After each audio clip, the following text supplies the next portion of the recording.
Уақыт өте құнды аманат. Сол үшін жаратушы алдында жауап береміз.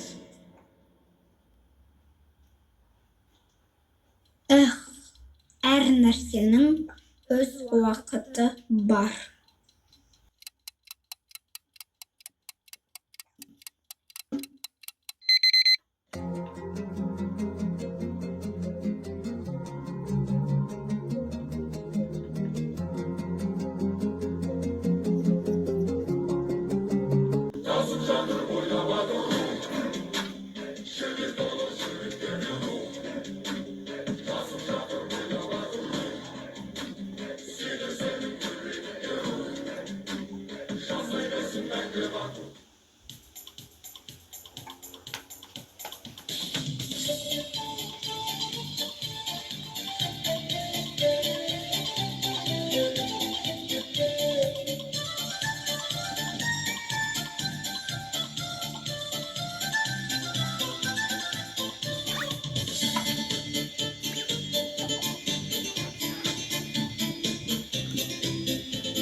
Сәнді сұлу инелік, қанат қағып ән салған, көгалды қуып гүл айттап, қызықпен жүріп жазды алған.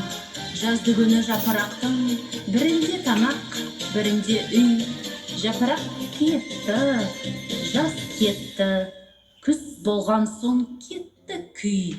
Жылы жаз жоқ, тамақ жоқ, өкінгеннен не пайда? Суыққа тоңған, қарын ашқан, ойын қайда, ән қайда? Оны менен тұрмады, қар көрінді, қыс болды. Сауқышыл сорлы бүкшеді, тым ақ қиын іс болды. Ұшы қайда сүрініп, қабағын қайғы жабады. Салаңда жатып дән жыған құмырсқаны іздеп табады. Селкілдеп келіп жығылды, аяғына бас ұра. Қарағым, жылыт, тамақ бер, жаз шыққанша асыра. Мұның жаным сөз емес. Жаз өтерін білмеп пең, жаның үшін еш шаруа. Ала жаздай қылма баян. Өзіңде шыру ашыл, жұмсақ илеу. Илеме көбле қойып, ән салып, өлінен қолым тиді ме? Қайтсын, қолы тимепті.